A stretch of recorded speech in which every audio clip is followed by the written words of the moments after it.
Back to our channel दोस्तों, महरूम drama बहुत ही अच्छा और कमाल का ड्रामा। इसकी आने वाले एपिसोड में आप लोगों को दिखाया जाएगा कि आखिरकार जब वो जहाँ पर उमैर सहरा को जोया को समझाने की कोशिश करते और कहते हैं कि आपने भी थोड़ा सा एहसास करना है, आप ऐसा की बातें क्यों कर रही हैं। ये बातें जोया सुनती है तो उमैर को साफ अल्फाज में इनकार कर देती है और कहती है कि जो कुछ भी मैंने कहा है हक और सच कहा है, मैंने कुछ झूठ नहीं बोला, यही सब कुछ सच है कि आपके पापा ने ये सारी हरकत की है मेरे बच्चे को ख़त्म करने की, कि मुझे खुशी ना मिल सके। अगर मुझे खुशी मिलती तो इस जायदाद का आपका बच्चा मालिक बन जाता, जो आपका वालिद बर्दाश्त नहीं कर सकता। तो इससे बातें मैं सुनते तो समझाने की कोशिश करते और कहते कि आपको किसी ने मिसगाइड किया, आप ऐसा की बातें मत करें। इनकार कर लेती जहाँ पर सोया और कहती कि किसी ने मुझे मिसगाइड नहीं किया, जो कुछ भी आपको कह रही हूँ हक और सच के लिए कह रही हूँ, यही सब कुछ सच है।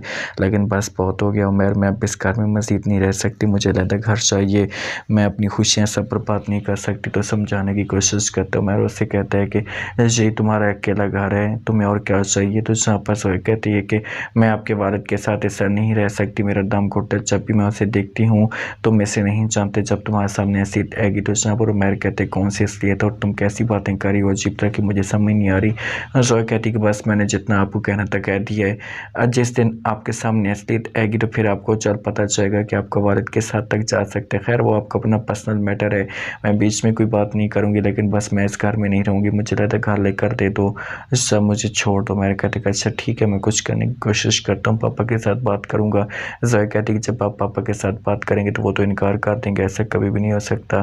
तो इस पर मैंने कहते कि फिर मैं ऐसे जल्दबाजी में अगर कोई भी फैसला या कोई भी डिसीजन नहीं ले सकता जो बाद में जाकर मुझे नुकसान हो। तो जहाँ पर जब जोया के भी ख्वाब में टूटते जा रहे हैं, क्योंकि ये उम्मीद लगा कर बैठी हुई है कि मैं मेरी बात मानेगा और हमेशा के लिए जब वो जहाँ से निकाल देगा मीर साहब को, लेकिन ऐसा कुछ भी नहीं होता। बहुत ज़्यादा ज़हरा टूट फूट का शिकार हो जाती है। नसीन बेगम इसके पास आती और आकर बात करती और कहती है मुझे इस बात का दुख है कि आपके साथ ज़्यादती हुई है, ऐसा नहीं होना चाहिए। ज़हरा ऐसी बातें सुनती है तो वो इनकार कर देती है नसीन बेगम को, उससे कहती है कि बस मैं कुछ नहीं करना चाहती, मैंने सब कुछ अल्लाह पे छोड़ दिया, मुझे पूरा यकीन है कि जिन लोगों को कड़ी से कड़ी सज़ा मिलेगी और इस जोया का अंजाम बहुत ही दर्दनाक हुआ है। नसीन बेगम से बातें सुनती है तो कहती है कि वो सब कुछ सब ठीक है, मैं चाहती हूँ कि उन लोगों को सज़ा मिलनी चाहिए, लेकिन हम कानून में कोई कानूनी तौर पर कार्रवाई भी तो कर सकते हैं ना, इनको ऐसे नहीं छोड़ सकते। तो जहाँ पर ज़हरा इनकार करती थी, कहती कि जो कुछ भी होगा वो देखा जाएगा, मैं इस मौजू पे अब डिस्कस नहीं करना चाहती, अकेला रहना चाहती हूँ, प्लीज़ आप मुझे अकेला छोड़ दें।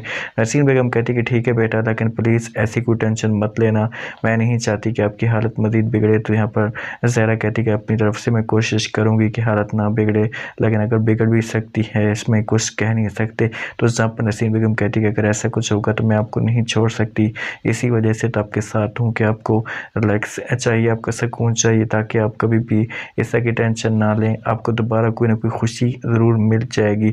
जहाँ पर जब वो जोया आती है मीर ज़ैद के पास आकर बात करती और कहती कि तुम जो प्लान बना रहे हो ना मुझे सब कुछ पता है, लेकिन एक बात कान खोल कर सुन लो, मैं कभी किसी भी सूरत में आपको सुकून के साथ नहीं रहने दूँगी। आप अगर मुझे इस घर से निकाल दोगे तो फिर मैं भी आपका काम तमाम करूँगी। तो ये बातें मीर ज़ैद सुनता है तो वो जोया को समझाने की कोशिश करता और कहते कि मेरी आपके साथ किसी किस्म की कोई दुश्मनी नहीं है और नहीं आपके साथ मैं किसी किस्म की दुश्मनी रखना चाहता हूँ, बेहतर यही होगा कि आप ऐसा की हरकतें मत करें, आप बहुत ज़्यादा पछताएंगे। तो जोया इनकार कर देती और कहती है कि मैंने जो कुछ भी करना था कर दिए, अब देखो कि तुम्हारे साथ होता है क्या। यही उमैर आपका बेटा होगा जो आपको इस घर से घसीट कर निकालेगा, क्योंकि तुमने इस घर के में सिर्फ और सिर्फ राज करना है और अपने अलावा किसी और के बारे में सोचना भी नहीं है। मीर ज़ैद कहता है कि ये मेरा घर है और उमैर मेरा बच्चा और कभी भी आपकी बातों के ऊपर यकीन नहीं करेगा। जोया कहती कि ये तो आने वाला वक्त बताएगा कि क्या होता है, लेकिन इतना बता दूं कि जो कुछ भी होगा वो आपके साथ गलत होगा। दोस्तों लाइक करें और सब्सक्राइब लाजमी करें, शुक्रिया।